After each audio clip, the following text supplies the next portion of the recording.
Merry Christmas! Merry Christmas! Merry Christmas! Christmas! So, tapos na ang doctor's appointment ni Mudra and now it's time to eat our baon. Mga baon.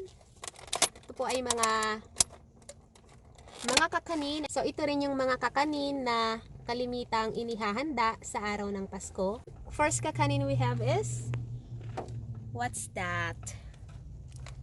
That's maha blanca. Maha Blanca. So, saan gawa ang maha blanca? Maha blanca is made of Corn. corn flour. Ang main ingredient ng maha blanca ay corn. Meron pa sa gitnang may corn siya sa gitna. That's why it's color yellow. Ito po yung ating maha blanca. Yung nasa ibabaw niya ay latik. Another one we have kutsinta. Kutsinta is made of, well, let's give Mudra the kutsinta. Photo kutsinta. Kutsinta is, you can say it's color orange or Brown. brownish. That's because of the anato. Ang pinagkaiba ng masarap po yan, may kasamang nyog. It tastes good with grated coconut at kaya po siya kulay brownish or you can say orange in color ay dahil sa anato. Love ko At dito. ang pinagkaiba niya sa puto, we also have puto. Puto. Mudra is having kutsinta. Kutsinta. Ang pinagkaiba ng kutsinta sa puto, the difference with kutsinta is that it's chewy. Yan po ay dahil sa lye water. That's because of lye water. Say ah! Yummy? Yum. Is it chewy? Yes. Do you have coconut there? Grated coconut? Yeah. At syempre, ito ang ating puto. Yung original niyang kulay, the original color which is color white. At meron tayong kulay ube. And we also have purple colored or ube colored puto. Violet. Yeah. Ko pa ito natikman. Medyo matigas na. It's a little bit hard na. Because it's not warm na. It's a little bit hard na because it's not warm na. Saan gawa ang puto? Saan gawa ang puto? What is puto made of? Puto is made of rice flour, coconut milk, o gata, saka tinunaw na butter or melted butter. Sweeter. It's a little bit sweeter kesa doon sa white puto. I mean, I have it here pala. I have it here pala. Because Mudra is having kutsinta. May ube. May ube siya. Kaya ito kulay purple. It's because it's ube flavored puto. Yung ibang puto naman, the other puto is color green because it is Pandan flavor. Mudra wants me to have the last kutsinta. Ah, how nice. Say ah for the kutsinta. Lahan ako eh. Yung Sarap. singkamas doon eh, nasira lang, di ba? It's not that chewy. So, another kakanin na gawa sa rice flour. Ito po ay ini-steam, saka may coconut milk. Saka yung sapin-sapin kung makikita nyo. Parang dalawa lang ang kulay niya, no? Parang dalawang layer lang. Sapin lang. It looks like there's only 2 layers. Some sapin-sapin are, yung ibang sapin-sapin ay 3 layers. 3 o 3 layer. Ito isa lang puti and then yung ube on top. Saka syempre may latik. Ito po ay ini-steam. Sapin-sapin is steamed. Let's try. It's sticky, mama. Malagkit. Sapin-sapin is malagkit. Look at that. That one is sticky than the other one. The maha blanca? Yeah. It's not sticky. It's made of corn. Halika dito. Halika dito.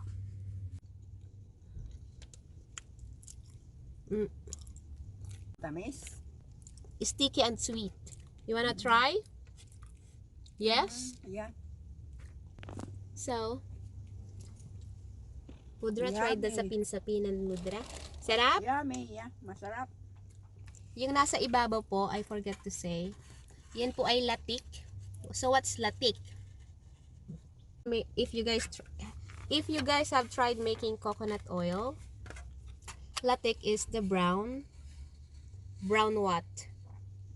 Yun na yun. That's it. It's hard to explain, you know? Tagalog ka, mama. Ayan yung pagka-oil. So, if yung you guys- coconut oil is already...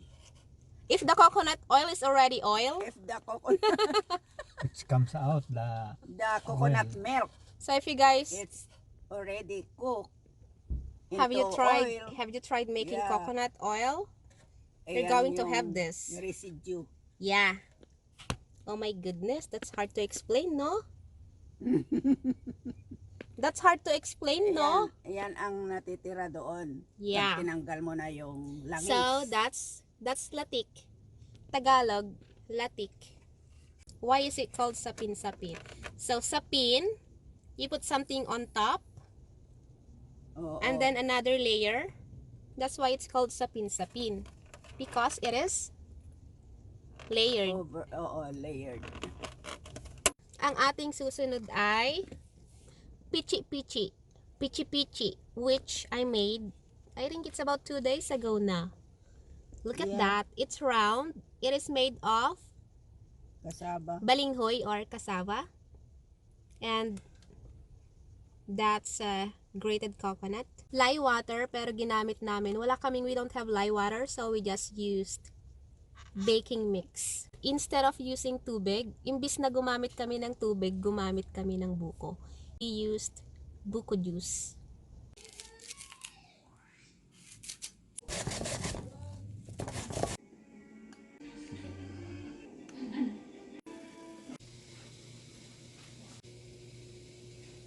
Let's try if it's still good.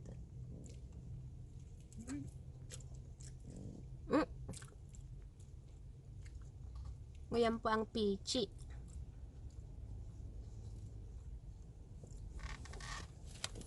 Last one.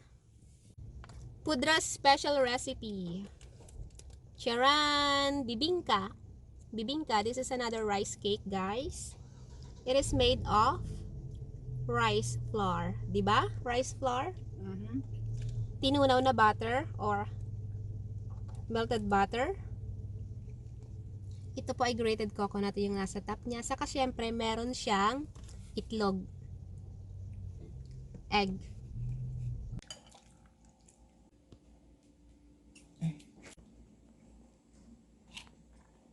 And out of all these, Mudra likes the sapin-sapin the most. Asa na yung pinangano mo? Now I'm going to try the bibingka. This is always present tuwing Pasko, every Christmas sa aming bahay. Oh my God, I'm gonna make a mess here.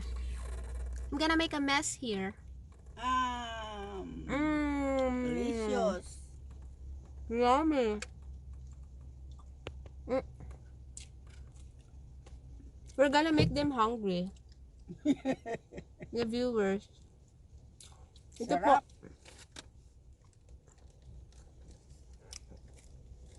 Sarap. Sarap. Sarap. This is the best. Especially if it's still hot. Mas masarap.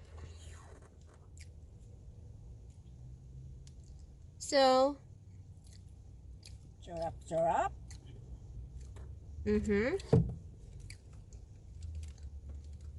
we have to warm it up pagdating sa bahay. Once we get home, we need to warm it up, Mudra. It's gonna be more masarap. And finish it. Yes. With coffee. Hot coffee. Mm-hmm. Yummy. Hot coffee, not cold coffee. Yummy. So, yun lang. Wala na kaming suman. We're out of suman. Pudra also makes suman, by the way. Wrapped in I have one banana left leaves. at home in the fridge. Unfortunately, we don't have suman anymore. And it is made of sweet rice, coconut milk, butter, wrapped in banana leaves, and then it has to be steamed.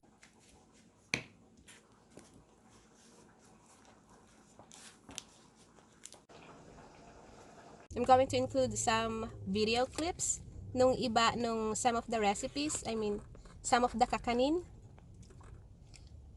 na niluluto ni Pudra every holiday season or tuwing birthdays.